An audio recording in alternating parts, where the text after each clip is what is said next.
Hello students, welcome to M12। आज का topic हमारा जो है बहुत ही इंटरेस्टिंग टॉपिक है। आपका जो पोल साइंस है क्लास 12th का, उसका जो फर्स्ट चैप्टर है द एंड ऑफ बाइपोलैरिटी, आज उस चैप्टर को हम डिस्कस करने वाले हैं। उस चैप्टर को आज हम इस वीडियो में कवर करने वाले हैं। तो ये इसका हिंदी वर्जन जो है वो हमने ऑलरेडी अपने चैनल पर डाला हुआ है। अगर जो हिंदी मीडियम के स्टूडेंट्स हैं और वही देखना चाहते हैं तो इसका हिंदी जो वर्जन है हिंदी मीडियम के स्टूडेंट्स के लिए वो हमारे चैनल पर जाकर देख सकते हैं। आज का जो वीडियो हम करने वाले हैं वो है हमारे इंग्लिश मीडियम बच्चों के लिए। तो इसको आज स्टार्ट करते हैं। चलिए, इस चैप्टर में आपको जो सबसे पहला टॉपिक है बच्चों वो है आपका कोल्ड वॉर एरा के बारे में बताया गया बेसिकली। तो कोल्ड वॉर था यूएसए और सोवियत यूनियन के बीच में, लेकिन उनके बीच में जो वॉर था उसका इशू क्या था? उसका इशू था बच्चों जो क्यूबा को लेकर, जिसे क्यूबा मिसाइल क्राइसिस भी कहा जाता है। तो उसे को लेकर इनके बीच में इशू था। क्या इशू था? इशू ये था कि जो क्यूबा था अमेरिकन कोस्ट पर ही पाया जाने वाला एक छोटा सा आइलैंड है, छोटा सा देश है, but also an ally of Soviet Union and diplomat and financial aid from it. वो क्या कहता है कि वो एक सोवियत यूनियन का एलाय था, मतलब कि उसका साथी था, उससे उसको फाइनेंशियल और डिप्लोमेटिक हेल्प जो है वो मिल जाती थी। लेकिन क्योंकि वो अमेरिका के कोस्ट पे था, इसीलिए अमेरिका को लगता था कि उस पर उसका हक है। तो उस वक्त के जो हेड्स थे, जो उसके लीडर्स थे, उस वक्त के प्रेसिडेंट कौन थे? यूएसए के जो प्रेसिडेंट थे वो थे जॉन एफ कैनेडी, क्यूबा के प्रेसिडेंट थे फिडेल कैस्ट्रो और सोवियत यूनियन के प्रेसिडेंट थे निकिता क्रुश्चेव। अब उसमें क्या हुआ कि इस टाइम पर क्यूबा तो दोनों तरफ फंसा हुआ था। तो with installation of nuclear missiles, the US came under fire from close range and nearly doubled the number of bases and cities in the American mainland could be threatened by USSR। तो मतलब ये था कि क्योंकि America में nuclear power आ गई थी, तो यूएस जो है वो बहुत ही क्लोज रेंज में आ गया था सोवियत यूनियन के। तो उन्हें ये लगा था कि अब अमेरिका को और ज़्यादा नुकसान जो है वो सोवियत से हो सकता है। The president to stop the war ordered the intercept of any Soviet ship heading to Cuba and a way of warning to USSR. तो अमेरिका ने क्या किया? अमेरिका ने सोवियत यूनियन की तरफ से क्यूबा से होकर जाने वाले जितने भी शिप्स थे उसको उनने मना कर दिया और ये कहा कि उनको एज अ वार्निंग या रोक लिया जाए और उनको एज अ वार्निंग बता दिया जाए सोवियत यूनियन को कि वो क्यूबा पर अपना अधिकार ना जताएं। अब इधर सोवियत यूनियन का क्या हुआ था? सोवियत यूनियन की जो गवर्नमेंट थी that was worried that America will invade Cuba and overthrow the president.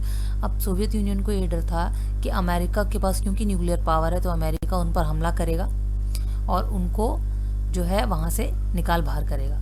Therefore, they decided to convert Cuba into Russian base and in 1962 placed nuclear missiles in Cuba। तो उन्होंने क्या किया?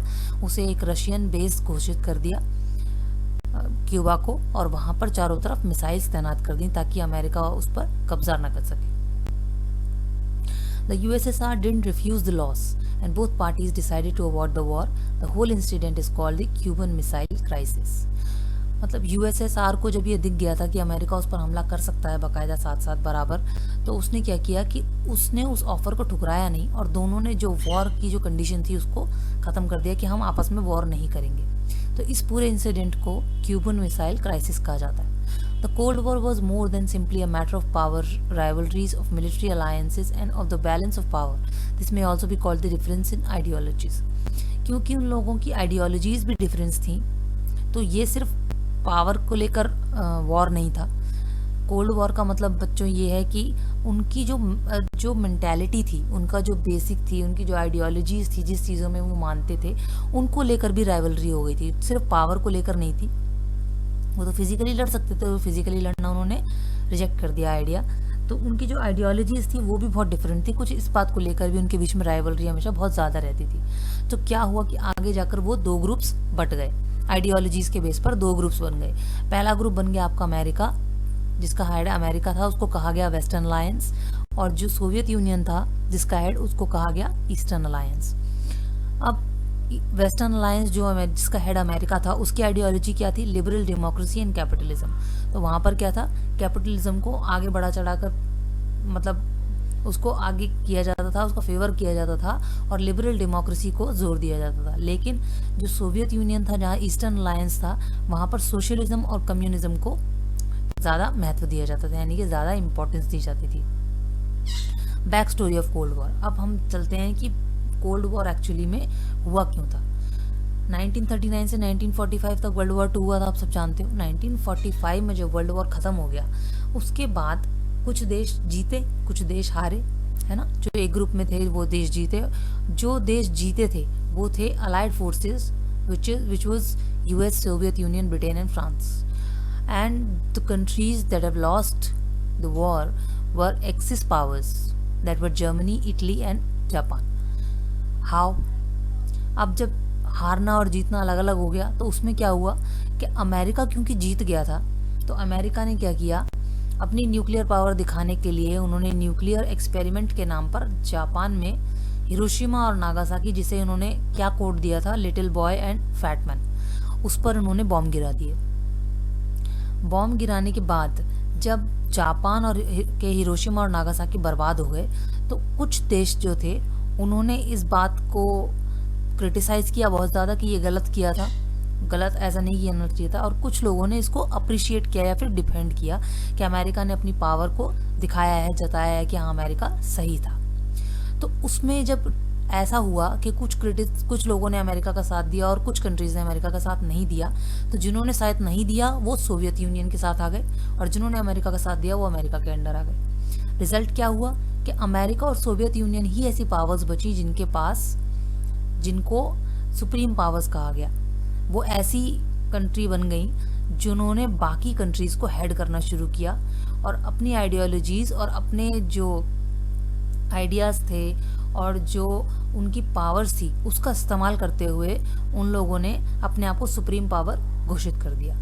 लेकिन क्योंकि दो सुप्रीम पावर्स थी, America और Soviet union, तो इन दोनों में राइवलरीज भी उतनी ही बढ़ गई।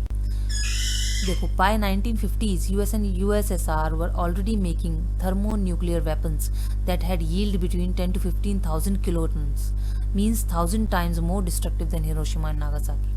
अब बाय द अर्ली 1950s में अमेरिका एंड यूएसएसआर इतने डेवलप हो चुके थे कि इन्होंने थर्मोन्यूक्लियर वेपन्स अपने अपने देशों में बना लिए थे, जो कि 10 से 15,000 किलोटन्स के थे, जो हिरोशिमा और नागासाकी में होने वाले नुकसान से कहीं ज़्यादा डिस्ट्रक्शन और मचा सकते थे, पूरे देश को डिस्ट्रॉय कर सकते थे with in seconds.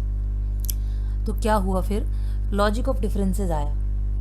Logic of differences क्या था, with such nuclear power on both sides, no matter who initiates the war, that would result in unacceptable destruction.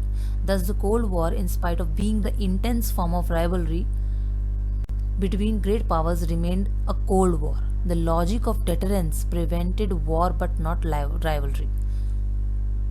इसके कहने का मतलब ये है कि क्योंकि हम समझ रहे हैं कि अमेरिका और यूएसएसआर उस टाइम दो सुप्रीम पावर्स ही बचे थे, दोनों के पास न्यूक्लियर पावर थी, तो दोनों को इस बात की समझ थी कि no matter who initiates the war, the result of the war will be so destructive that could never be imagined. उन्हें ये पता था कि इससे इतना नुकसान होगा जिसकी भरपाई वो नहीं कर पाएंगे, दोनों देश नहीं कर पाएंगे। तो इसलिए उन्होंने क्या किया कि उन्होंने इसको एक्चुअल वॉर ना बनाते हुए एक कोल्ड वॉर का रूप दे दिया, जिसमें क्या हुआ कि उन्होंने एक्चुअली लड़ाई नहीं लड़ी, वॉर से तो बच गए, लेकिन राइवलरी जो थी वो अपनी बनाए रखी और उसको बढ़ाते ही भी गए। तो नो वॉर तो कहा, लेकिन उससे एक्चुअल वॉर ना करते हुए कोल्ड वॉर बना दिया। अब स्मॉलर स्टेट्स के बारे में क्या हुआ, स्मॉलर स्टेट्स यानी कि जिनको अमेरिका और सोवियत यूनियन ने हेड किया था। तो स्मॉलर स्टेट्स का क्या उस टाइम रोल था, the countries in rival blocs and led by super powers were expected to behave as rational and responsible actors. जो कंट्रीज थी जो अमेरिका के अंडर थी वेस्टर्न अलायंस में, या फिर जो सोवियत के अंडर थी ईस्टर्न अलायंस में, उन लोगों से ऐसा एक्सपेक्ट किया गया, उन देशों से ऐसा एक्सपेक्ट किया गया कि वो रैशनली और रिस्पॉन्सिबली बिहेव करेंगे, यानी कि उनके अगेंस्ट में नहीं जाएंगे, जिसके अंडर वो हैं उसी का वो फेवर करेंगे। Smaller states and alliances use the link to superpowers for their own purposes, such as promise to protection, weapons and economic aid against their local rivals. अब इसका फ़ायदा उन्होंने कैसे उठाया, वो क्या करते थे कि सुप्रीम पावर्स को अपना सपोर्ट के लिए क्या देते थे कि हम आपको सपोर्ट देंगे, लेकिन उसके बदले में वो क्या लेते थे, उसके बदले में वो प्रोटेक्शन लेते थे कि हमारे देश पर कोई हमला नहीं करेगा, इस बात की आप हमें इस बात का श्योरिटी दीजिए, ठीक है। वेपन्स उनसे हेल्प लेते थे और इकोनॉमिक हेल्प भी लेते थे जब उन्हें अपने लोकल राइवल से लड़ना होता था या लोकल राइवल्स के साथ दुश्मनी निभानी होती थी whatsoever, उसके लिए वो इकोनॉमिक हेल्प उनसे सुप्रीम पावर्स से लिया करते थे। The alliance system threaten the world to be divided into two camps. अब ये जब अलायंसेज हो गई अलग अलग देशों की, अमेरिका और सोवियत के अंदर देश आ गए, तो उसमें क्या हुआ, पूरा वर्ल्ड जो था वो दो कैंप्स में बट गया। फर्स्ट कैंप जो आया वो आया यूएस कैंप, और सेकंड कैंप जो बना वो बना सोवियत कैंप। तो इसके बारे में थोड़ी सी डिटेल है बच्चों यहाँ पर। Countries of western Europe also called western alliance formed into an organisation. जैसा हम ऊपर पढ़ चुके हैं ऑलरेडी, जो भी वेस्टर्न यूरोप की कंट्रीज थी जिन्हें वेस्टर्न अलायंस भी कहा गया, वो एक ऑर्गेनाइजेशन के रूप में बन गई, जिसे क्या कहा गया, आगे देखो हमने नाम दिया हुआ है ये NATO, that was North Atlantic treaty organisation. एक ऑर्गेनाइजेशन बन गई जो कि अप्रैल 1949 में फाउंडेड हुई थी, और इसमें फर्स्ट 12 मेंबर्स थे। तो इसे यूएस कैंप के अंडर बनाया गया। इसी तरह सोवियत कैंप में कंट्रीज ऑफ जो ईस्टर्न यूरोप की कंट्रीज थी, उन्होंने आपस में मिलकर एक पैक्ट बनाया। उस पैक्ट को कहा गया वॉर्सो पैक्ट। ठीक है, ये कब फाउंड हुआ, 1955 को पोलैंड में। अब यूएस कैंप का जो प्रिंसिपल फंक्शन था, यानी कि नाटो का जो प्रिंसिपल फंक्शन था, वो क्या था, armed attack on any one of them in Europe और North America would be regarded as an attack on all of them and were obligated to help each other. इसका मतलब ये है कि इनकी अलायंस में इन्होंने इतना पक्का कर लिया था कि नाटो में जितनी भी कंट्रीज थी वेस्टर्न यूरोप की, उसमें से अगर एक पर भी हमला होगा तो यही माना जाएगा कि पूरे इन सब पर हमला हुआ है और सब एकजुट होकर उसका सामना करेंगे। और वॉर्सो पैक्ट जो हुआ सोवियत कैंप का, वॉर्सो पैक्ट का मतलब ये था कि नाटो अगर किसी भी प्रकार से कोई हमला करता है या कोई भी स्ट्रैटेजी उनके अगेंस्ट में अपनाता है तो उसका उन्हें सामना करना है। See to counter NATO's forces in Europe. NATO कुछ भी करता है तो उसके अगेंस्ट में काउंटर अटैक उन्हें करना है, अगर नाटो कोई भी अटैक करता है तो। चलिए, अनदर ऑर्गेनाइजेशंस वर फॉर्म्ड। अब यूएस कैंप के अंडर नाटो के अलावा और भी ऑर्गेनाइजेशंस बनी।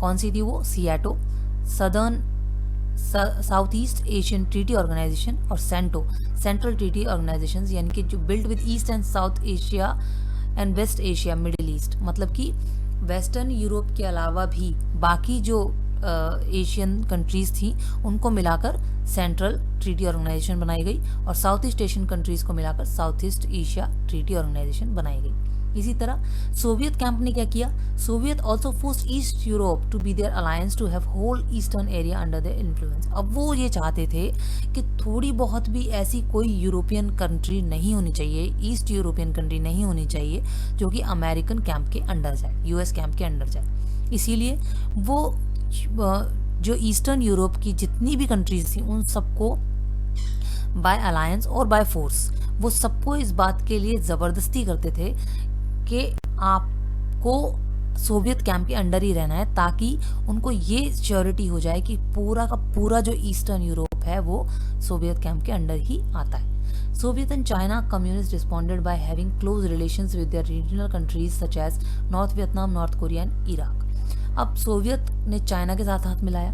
उन्होंने क्या किया कि क्लोज रिलेशंस बना लिए अपनी रीजनल कंट्रीज में। चाइना ने सोवियत की हेल्प की कि उसकी जो रीजनल कंट्रीज हैं आसपास, उसकी जो अलाइड कंट्रीज हैं उनके साथ उसके रिलेशंस जो हैं वो अच्छे कर दे। और वो कौन सी कंट्रीज थी, वो थी North Vietnam, North Korea and Iraq. चलिए, Europe had become the main arena of conflict between the super powers. ये हम पढ़ रहे हैं, ईस्ट यूरोप और वेस्ट यूरोप आपस में बढ़ गया था, तो जो यूरोप था वो इनका मेन एरिया ऑफ कॉन्फ्लिक्ट था। अब effect on newly independent countries. अब क्या हुआ कि जो न्यूली इंडिपेंडेंट, जो उस वक्त तुरंत मतलब आज़ाद हुई थी कंट्रीज, उन पर क्या इफेक्ट पड़ा। After the world got divided into two camps, newly independent countries were worried that just after getting independence from colonial powers such as Britain and France, they would once again be slaved. अब क्या हुआ कि जैसे ही वो अभी आज़ाद हुई country, और जैसे ही वो आज़ाद हुए उन्हें पता चला कि जो पूरा वर्ल्ड है वो यूएस कैंप और सोवियत कैंप में बटा हुआ है, तो उन लोगों को ये डर हो गया कि जैसे अभी हम आज़ाद हुए हैं कॉलोनियल कंट्रीज जैसे कि ब्रिटेन, फ्रांस से, अब हमें दोबारा किसी देश का गुलाम बनना पड़ेगा, या तो सोवियत का गुलाम बनना पड़ेगा या फिर अमेरिका का गुलाम बनना पड़ेगा। तो उनके मन में ये डर बैठ गया था। Cracks and splits between the alliances were already visible. Communist China quarreled with USSR towards late 1950s, and in 1969 they fought over a territorial conflict. अब क्या हुआ कि उनके जो अलायंस जो ऑलरेडी अलाइड कंट्रीज थी उनके बीच में भी क्रैक्स और स्प्लिट्स आने लगे थे, यानी कि उनके बीच में भी डिफरेंसेस काफ़ी आने लगे थे। इवन सोवियत और चाइना के बीच में, जैसे कि हमने पढ़ा, अभी काफ़ी अच्छे रिलेशंस थे, लेकिन सोवियत और चाइना में भी टेरिटोरियल कन्फ्लिक्ट को लेकर लड़ाई हुई थी। 1950s में भी लड़ाई हुई और 1969 में उन्होंने वॉर भी लड़ा था। चलिए, why super power need allies. अब ये सुपर पावर्स जो थी, यूएस कैंप और सोवियत कैंप की जो देश थे, ईस्टर्न यूरोप और वेस्टर्न यूरोप, इन लोगों को अलाइज की ज़रूरत क्यों थी? इन लोगों को अपनी अलाइड पावर्स की, अलाइड देशों की, छोटे छोटे देश थे, इनकी हेल्प की ज़रूरत क्यों पड़ी? इसके यहाँ हमने 5 जो रीजंस हैं वो डिनोट किए हुए हैं। पहला रीज़न क्या है? Vital resources such as oil and minerals. अब ये छोटे छोटे देश जो थे, कई सारे ऐसे देश थे जहाँ पर ऑयल और मिनरल्स बहुत अच्छी मात्रा में पाए जाते थे। अब उन्हें क्या ज़रूरत होती थी? हमला करना है अगर उन्हें, या फिर सुपर पावर बने रहना है, तो उनके पास पावर होनी चाहिए, किसी भी तरह की पावर होनी चाहिए, पैसा होना चाहिए। उसके लिए क्या ज़रूरत थी? उन्हें ऑयल और मिनरल्स की ज़रूरत थी, जो उन्हें छोटे छोटे देशों से मिल जाता था। इसीलिए उन्हें उन छोटे छोटे देशों को अलाय बना के रखना पड़ता था। सेकंड क्या है? Territory from where they could launch their weapons and troops. अब क्या है कि वो डायरेक्ट, अब सोवियत है अगर, और उसे अगर अमेरिका पर हमला करना है तो वो डायरेक्ट हमला नहीं कर पाएगा। अमेरिका से अगर हमला करेगा तो वो काउंटर अटैक की उम्मीद होती है उनको। तो इसीलिए वो अलाइज ऐसे बनाते थे कि सोवियत के पास की ही किसी कंट्री को अलाय बनाएं, ताकि उन्हें हमला करने में आसानी हो और वो जब चाहें अपने वेपन्स और ट्रूप्स को लॉन्च कर सके। थर्ड रीज़न क्या है? Locations where they could spy on each other. अब ऐसी लोकेशंस में वो लोग अलाइड कंट्रीज़ को ढूंढते थे कि वो ऐसी लोकेशन पे हो जहाँ से वो अपने दुश्मन के ऊपर नज़र रख सके। Fourth is economic support. Obviously पैसे का सपोर्ट उन्हें मिल जाता था, छोटे देशों के पास भी पैसा होता था, तो उनके पास जब सेना का खर्च उठाना होता था या हथियारों का खर्च उठाना होता था, तो उसके लिए ये लोकल जो छोटे छोटे देश थे ये हेल्प कर दिया करते थे। टुगेदर कुड हैव पे फॉर मिलिट्री एक्सपेंसेस। जैसे मैंने आपको बताया, मिलिट्री एक्सपेंसेस के लिए हेल्प कर देते थे छोटे देश।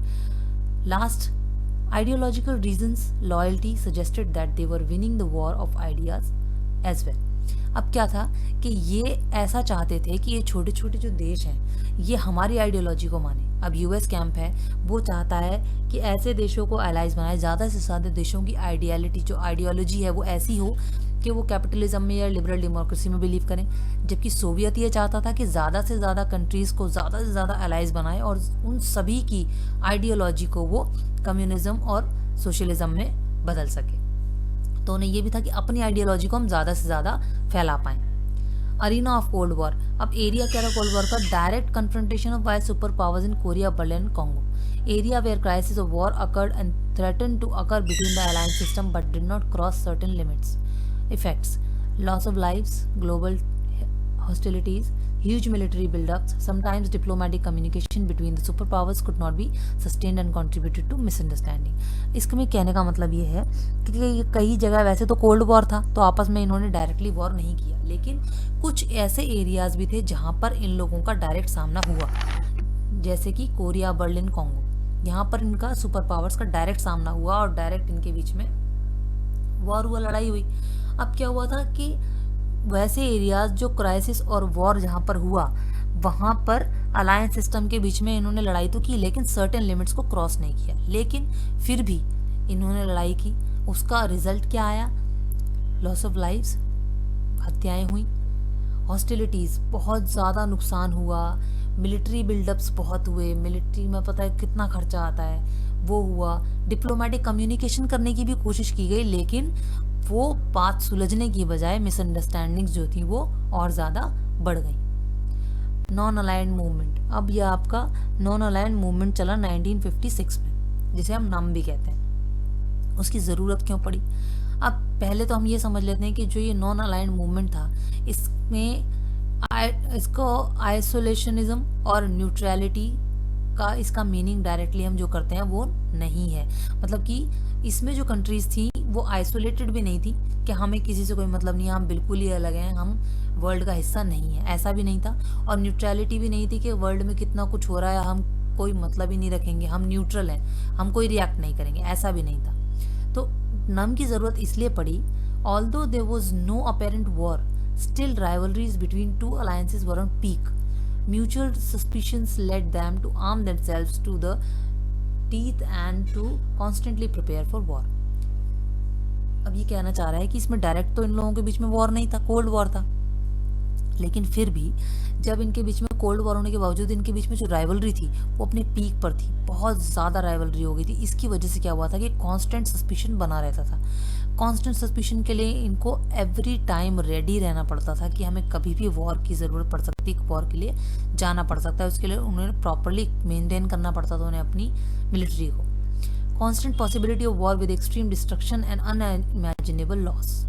अब क्या है कि इन्हें ये भी पता था कि अब वॉर के लिए हम तैयार तो हैं, लेकिन इन्हें ये भी पता है कि कांस्टेंट पॉसिबिलिटी भी है, पर उन्हें ये पता है कि एक्सट्रीम डिस्ट्रक्शन और अनइमेजिनेबल लॉस की पूरी पूरी उम्मीद थी अगर वॉर होता है तो। Non allied countries then stepped forward. अब उसमें क्या हुआ कि जो नॉन अलाइड कंट्रीज थी जिन्होंने किसी के साथ भी अलायंस नहीं किया था, ना ही यूएस कैंप में अलायंस किया था और ना ही सोवियत कैंप में अलायंस किया था, वो नॉन अलाइड कंट्रीज थी, वो आगे बढ़ी and they played a role in reducing Cold War conflicts and averting some grave crisis. इन्होंने कदम आगे बढ़ाया और कोल्ड वॉर की जो पॉसिबिलिटी, कोल्ड वॉर को थोड़ा शांत करने की और कुछ ग्रेव क्राइसिस खत्म करने की कोशिश की उन्होंने। In time US and USSR decided to collaborate in limiting or eliminating certain kinds of nuclear and non-nuclear weapons. Started in 1960s, two sides signed 3 significant agreements within a decade. अब ये क्या कह रहा है? ये कह रहा है कि उस टाइम पर तब तक US और USSR में इतनी बातें कम से कम हो चुकी थी कि ये लोग दोनों में से कोई डिस्ट्रक्शन नहीं चाहता था, किसी भी तरह का नुकसान नहीं चाहता था, तो इसलिए अपने न्यूक्लियर वेपन्स को यूज़ करने को लेकर इन्होंने सर्टेन टर्म्स बनाई। उन टर्म्स को लेकर इन्होंने 10 सालों में 3 इंपॉर्टेंट एग्रीमेंट्स साइन किए। कौन से एग्रीमेंट्स थे? ये था एक तो लिमिटेड टेस्ट बैन ट्रीटी, कि किस लिमिटेड करेंगे अपने टेस्ट, जो भी आपको न्यूक्लियर टेस्ट अगर करना भी हो तो उसको बहुत लिमिटेड किया जाएगा या फिर कंप्लीटली बैन लगा दिया जाएगा, कोई भी कभी भी न्यूक्लियर टेस्ट करने सीधा नहीं जाएगा। न्यूक्लियर नॉन प्योरिफिकेशन ट्रीटी, मतलब कि आप अपने न्यूक्लियर वेपन्स का गलत इस्तेमाल नहीं करेंगे, आप अपने न्यूक्लियर वेपन्स को गलत तरीके से किसी भी कंट्री के खिलाफ किसी को नुकसान पहुंचाने के लिए यूज़ नहीं करेंगे। अगला है anti ballistic missile treaty. Anti ballistic missile treaty का मतलब यह है कि कोई भी देश दूसरे देश पर हमला नहीं करेगा, अपने न्यूक्लियर पावर्स को अननेसेसरीली यूज़ नहीं करेंगे, इसे बहुत ही अर्जेंसी में अगर ज़रूरत पड़े तो ही यूज़ करेंगे, अदरवाइज यूज़ नहीं करेंगे। मतलब कि किसी भी तरह का जान माल का नुकसान किसी भी प्रकार से किसी भी देश को, किसी भी इंसान को नहीं होना चाहिए। अब ये जो नॉन अलाइंड मूवमेंट था, इसके फाउंडर्स कौन थे, किसने आगे कदम बढ़ाया और इसको फाउंड किया? तो फाउंडर्स ऑफ नाउ हमारे पास 5 हैं। पहले तो हम इनका मोटो पढ़ लेते हैं। मोटो था इनका सबसे पहला मोटो और मेन मोटो था no to join either alliance. इनका ओनली मोटो यही था कि हम किसी भी अलायंस को ज्वाइन नहीं करेंगे, ना हम यूएस कैंप को ज्वाइन करेंगे, ना हम सोवियत कैंप को ज्वाइन करेंगे। तो इनके जो फाउंडर्स हैं, 5 फाउंडर्स थे। पहले फाउंडर क्या थे? जोसेफ बेजोस टिटो, ये प्रेसिडेंट थे यूगोस्लाविया के। इनके बारे में बताया गया कि ये fought against Germany in world war 2। Communist maintain distance from Soviet union, forge unity in Yugoslavia. अब उन्होंने क्या किया कि यूगोस्लाविया में यूनिटी को फोर्ज किया था, मतलब यूनिटी नहीं थी, फिर भी उन्होंने जताया कि यूनिटी है। सोवियत यूनियन को डिस्टेंस बना के रखा, सोवियत यूनियन से दूर रहे। कम्युनिस्ट थे लेकिन फिर भी सोवियत यूनियन से दूरी बनाकर रखी। फिर जर्मनी के खिलाफ वर्ल्ड वॉर 2 में लड़ाई करी। सेकंड इनके फाउंडर थे जवाहरलाल नेहरू, जो कि हमारे इंडिया के फर्स्ट प्राइम मिनिस्टर थे। He made efforts for Asian unity, वो चाहते थे कि एशियन कंट्रीज जो हैं उनमें यूनिटी बनी रहे। Decolonisation, nuclear discernment, advocate peaceful coexistence for secure world peace. ये चाहते थे कि वर्ल्ड पीस हो, कोई किसी से लड़ाई ना करे, और जो रीजंस हैं किसी भी तरह के कोल्ड वॉर के, उन रीजंस को खत्म कर दिया जाए। तीसरे फाउंडर थे गमाल अब्दुल नसार, ये थे ruler of Egypt from 1952 to 70। इन्होंने क्या किया? Spouse the causes of Arab nationalism, socialism और anti imperialism, nationalise the Suez Canal. इन्होंने स्यूज कनाल को नेशनलाइज किया था। नेशनलिज्म, अरब नेशनलिज्म के फेवर में थे, ठीक है। Leading to an international conflict in 1956, जिस पर 1956 में कॉन्फ्लिक्ट भी हुआ था। फोर्थ थे इनके सुकर्नो, जो कि फर्स्ट प्रेसिडेंट ऑफ इंडोनेशिया थे। इन्होंने क्या किया था? Led the freedom struggle, espouse the causes of socialism and anti imperialism, same, organise the Bandung Conference, overthrown in a military coup. इनके बारे में भी थोड़ा बहुत बताया गया कि हमारे इन्होंने अपने देश में किस तरह से फ्रीडम स्ट्रगल में पार्ट लिया एंड एंटी इम्पीरियलिज्म को फेवर किया था इन्होंने, और बांडुंग कॉन्फ्रेंस में भाग लिया था, इसको एक मिलिट्री ग्रुप बना दिया गया था। 5 में आपके फाउंडर हैं क्वान कुरमा, जो कि फर्स्ट प्राइम मिनिस्टर ऑफ घाना थे। इन्होंने लेड द फ्रीडम मूवमेंट, इन्होंने अपने देश में फ्रीडम मूवमेंट चलाया, advocated the cause of socialism and African unity. इन्होंने सोशलिज्म और अफ्रीकन यूनिटी को एडवोकेट किया, मतलब उसकी तरफ आगे बढ़े, उसके फेवर में रहे। अपोज नियो कॉलोनियलिज्म, ये नियो कॉलोनियलिज्म के अगेंस्ट में थे। रिमूव्ड इन अ मिलिट्री कूप, इनको भी एक मिलिट्री कूप में हटा दिया गया। अब इसकी जो फर्स्ट समिट हुई थी, ये कहाँ हुई थी बच्चों, ये आपको याद रखना है। इसकी फर्स्ट समिट हुई थी बेलग्रेड 1961 में, जिसमें 25 मेंबर्स यानी कि 25 स्टेट्स थी मेंबर्स एज अ मेंबर। और लेटेस्ट जो इसकी हुई है, लेटेस्ट समिट हुई है बच्चों अजरबैजान में, जो कि 2019 में हुई है, जिसमें 120 मेंबर स्टेट्स हैं और 17 ऑब्जर्वर कंट्रीज हैं। चलिए, आपका है न्यू इंटरनेशनल इकोनॉमिक ऑर्डर, एक नया इंटरनेशनल इकोनॉमिक ऑर्डर आया, जिसमें क्या हुआ, चैलेंजेस आए फॉर नॉन अलाइंड कंट्रीज। अब नॉन अलाइंड कंट्रीज नहीं तो कह दिया हम किसी देश के साथ अलायंस नहीं करेंगे, लेकिन उनके लिए इस बात को लेकर चैलेंजेस क्या है। पहला challenge, a majority of them were categorised into least developed countries. जो डेवलप्ड कंट्रीज थी या कि जो अलाइड कंट्रीज थी, उन्होंने क्या किया, इनको लीस्ट डेवलप्ड कंट्रीज में कैटेगरी में डाल दिया कि वो इसके अगेंस्ट में रहे, और उन्होंने इनको लीस्ट डेवलप्ड कंट्रीज घोषित कर दिया। अब क्या था कि ये अंडर डेवलप्ड ज़रूर थे, इसी वजह से इनको डेवलप्ड कंट्रीज की ज़रूरत थी इकोनॉमिकली। ये भी था, ये भी इनके लिए चैलेंज था कि अकेले तो कुछ नहीं कर सकते, हालांकि किसी कैंप में के फेवर में नहीं थे, लेकिन फिर भी अकेले कुछ नहीं कर सकते थे क्योंकि अंडर डेवलप्ड थे। इनको इकोनॉमिकली डेवलप्ड देशों की हेल्प की ज़रूरत थी। And to lift their people out of poverty, poverty से बाहर निकालने के लिए economic development was also vital for the independence of the new countries. Economic development की बहुत ज़रूरी थी अगर इन अपनी कंट्री को ये पॉवर्टी से बाहर निकालना चाहते थे। If they don't they'd be economically dependent on the colonial countries from which they got their political freedom। अगर वो ऐसा नहीं करते तो वो वापस जो पॉलिटिकल फ्रीडम उन्होंने कॉलोनियल कंट्रीज से हासिल की थी, वो उस पॉलिटिकल फ्रीडम को खो देते। With the idea of new international economic order, अब ये नया आइडिया इन्होंने न्यू इंटरनेशनल इकोनॉमिक ऑर्डर चलाया, जिसमें कि यूनाइटेड नेशंस कॉन्फ्रेंस में ऑन ट्रेड ऑफ डेवलपमेंट में 1972 में एक रिपोर्ट पेश की गई, जिसका टॉपिक था toward a new trade policy for development. इसमें जो ग्लोबल ट्रेडिंग सिस्टम था, यानी कि आपसी व्यापार का जो सिस्टम था, इसके लिए नए रिफॉर्म्स बनाए गए। कैसे रिफॉर्म्स बनाए गए जो कि इसमें प्रपोज किए गए, वो थे, पहला, to give LDCs least developed countries control over their natural resources exploited by the developed western countries. मतलब कि जो भी ये लीस्ट डेवलप्ड कंट्रीज हैं, जो भी नॉन अलाइड कंट्रीज थी जिनको घोषित कर दिया गया था लीस्ट डेवलप्ड कंट्रीज, इनके जो नेचुरल रिसोर्सेज हैं उसको वेस्टर्न कंट्रीज एक्सप्लॉइट ना करें और वो इसका कम्प्लीटली पूरा इस्तेमाल कर सकें। Second, to obtain access to Western markets so that LDCs could sell their products and make beneficial trades of the poorer countries। अब क्या कहा गया कि इनको जब ट्रेड करना है, जो व्यापार करना है, बिजनेस करने के लिए इनको वेस्टर्न कंट्रीज़ में भी मौका दिया जाए, इनको एक्सेस दिया जाए कि ये वेस्टर्न कंट्रीज़ में खुद अपना बिजनेस भी कर सकें, ताकि ये अपने प्रोडक्ट्स वहाँ पर बेच सकें और बेनिफिशियल ट्रेड्स वहाँ पर कर सकें। तीसरा क्या था कि to reduce the cost of technology from the western countries. अब वेस्टर्न कंट्रीज़ क्योंकि डेवलप्ड थी तो वहाँ टेक्नोलॉजी भी ज़्यादा थी, तो वो ये चाहते थे कि वहाँ पर जो टेक्नोलॉजी है उसको कम प्राइस में, इकोनॉमिक प्राइजेस में वहाँ पर लीस्ट डेवलप्ड कंट्रीज़ इस्तेमाल कर सकें, उसे यूज़ कर सकें, उसे खरीद सकें। चौथा था to provide the LDCs with a greater role in international economic institutions. तो इंटरनेशनल इकोनॉमिक इंस्टीट्यूशंस थे, उसमें लीस्ट डेवलप्ड कंट्रीज़ को ज़्यादा से ज़्यादा मौका दिया जाए और उनको भी एक चांस दिया जाए ताकि वो आगे बढ़ सके और इंटरनेशनली अपने आप को बढ़ा सके। अब इंडिया एंड कोल्ड वॉर। अब इंडिया का क्या रोल था कोल्ड वॉर में? As a leader of NAM, India's response on the ongoing cold war was two fold.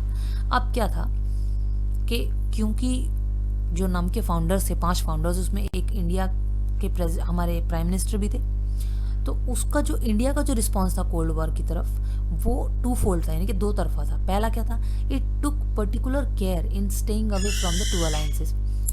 India ने क्या किया, स्पेशली इस बात का ध्यान रखा कि वो किसी भी अलायंस में ना जाए। ऑब्वियसली ये तो इसका मोटो था।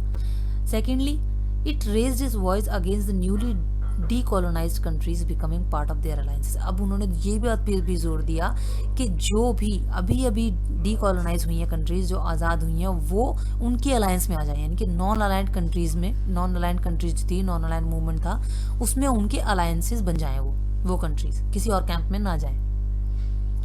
इंडिया ने कोल्ड वॉर की तरफ क्या अपना नज़रिया अपनाया? Neither negative nor passive towards cold war. वो ना तो नेगेटिव थे कोल्ड वॉर को लेकर और ना ही पैसिव थे, यानी कि कम्प्लीटली अनजान भी नहीं थे और नेगेटिव भी नहीं थे। Was in favour of actively interviewing in world affairs in soften cold war rivalries. वो पूरी तरह से इस बात के फेवर में थे कि कोल्ड वॉर की जो राइवलरीज हैं उसको जल्दी से जल्दी ख़त्म किया जाए और एक्टिवली उसमें ज़्यादा से ज़्यादा वो पार्ट ले सके। Tried to reduce the differences between the alliances and thereby prevent differences from escalating into full scale war। वही कि इनके जो बीच के जो कोल्ड वॉर था, जो भी डिफरेंसेस थे उनको ख़त्म किया जाए ताकि एक्चुअल वॉर होने से बचाया जा सके, प्रिवेंट किया जा सके। Diplomats and leaders often used to communicate and meditate between Cold War rivals such as Korean War in 1950s। अब इन्होंने क्या किया, नॉन अलाइंड कंट्रीज जो थी, इन लोगों ने क्या किया, ये कम्युनिकेट करने की भी कोशिश करते थे। डिप्लोमेट्स बनते थे, लीडर्स बनते थे, कम्युनिकेट करने की कोशिश करते थे ताकि जितनी भी ये राइवल कंट्रीज़ हैं इनके बीच में बैठकर बातचीत हो सके और वॉर की जो पॉसिबिलिटी है वो ख़त्म हो सके, जैसा कि इंडिया ने कोरियन वॉर में किया था अर्ली 1950s में। फिर Nehru reportedly try to activate those regional international organizations which were not the part of the alliance and posed great faith in a genuine commonwealth of free and cooperating nations for softening the Cold War। Nehru ने क्या किया कि activate किया, try किया कि उन regional और international organisation को एक्टिवेट किया जा सके जो कि किसी भी अलायंस का पार्ट नहीं है, ताकि एक फ्री और कोऑपरेटिंग नेशन बन सके और आपस में वो कोल्ड वॉर की पॉसिबिलिटी को ख़त्म कर सके। अब नॉन अलाइंड पॉस्चर्स जो था served India's interest in very directly in two ways. अब नॉन अलाइंड पॉस्चर जो इंडिया ने अपनाया था वो उसमें इंडिया का दोनों तरफ से फ़ायदा होता था। कैसे? इंडिया ने अपना दोनों तरफ से फ़ायदा रखा हुआ था। कैसे? पहला, India was allowed with non alignment to take international decisions that serves its interest rather than the interest of the super powers. क्योंकि इंडिया नॉन अलाइड कंट्री था तो इंडिया के ऊपर किसी भी कैंप का कोई जोर नहीं था, तो इंडिया अपने इंडिपेंडेंटली अपने फैसले लेता था, उस पर किसी का कोई प्रेशर या कोई भी ऐसा फोर्स नहीं होता था। Secondly, India was often able to balance one superpower against the other. It could still tilt towards the superpower against one, pressuring it। मतलब कि इंडिया ने इस तरह से सुपर पावर्स को बैलेंस भी कर रखा था कि जो सुपर पावर्स उस पर प्रेशर देती थी वो दूसरी सुपर पावर की तरफ झुक जाता था। लेकिन but India's policy of non alignment was also criticised. लेकिन इंडिया की जो इस तरह की नॉन अलाइनमेंट की जो पॉलिसी थी जिस पर इंडिया चल रहा था उसको काफ़ी क्रिटिसाइज भी किया गया। कैसे? पहला तो ये कहा गया that it was said to be unprincipled. It was said that in the name of pursuing its national interest, India often refused to take a stand on crucial international issues। ये कहा गया कि इंडिया जो है वो अनप्रिंसिपल्ड है, क्योंकि इस तरह से जब वो सिर्फ अपना फ़ायदा देख रहा है तो इस तरह के डिसीजन लेने में आगे जहाँ डिसीजन की ज़रूरत पड़ती है वहाँ इंडिया पीछे हट जाता है।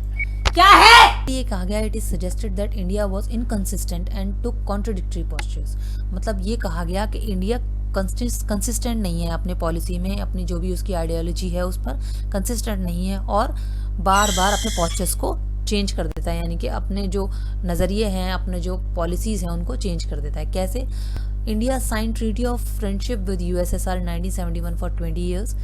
Indian government view that it needed diplomatic and military support during Bangladesh crisis and it did not stop or offend its relations with others like US।